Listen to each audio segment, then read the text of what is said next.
Just figure out your problem, and it doesn't need to be perfect. What is a set of problems that your users might ask about? So the example I used was, for example, generating recipes from videos. I guess I have food on my mind because I randomly came up with the ice cream example earlier.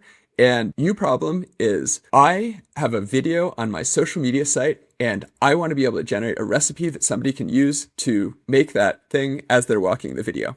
And you say, okay, this is really well defined. And now you have to measure how do you know if it's good?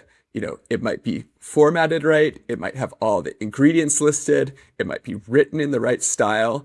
And then you select all of these components and figure out how to judge if it's correct or hypothesize how to judge this correct.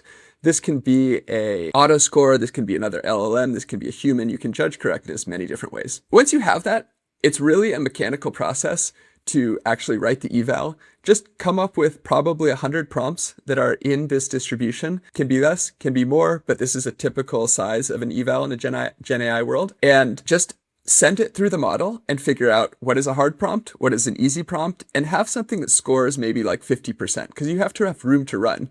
If you create a very easy eval that scores 100%, there's no way for your engineering team to optimize on that. And if you create a very hard eval that scores 0%, you also don't even know if this is kind of possible with today's technologies. And that's pretty much it. And once you have this, you can give it to the team. They can improve on it. You can ship it out to users. If you achieve a score high enough, you can see if your actually online performance matches what you expect it to do offline. And then this blog has a bunch of examples of some kind of other nice tips. But why is this not that relevant today? Or why does it need to change today? The real answer is that models have generally saturated QA. This isn't 100% true, but when we think of a good model right now, we don't think of one that can answer a relatively challenging high school physics question, like the example I gave above.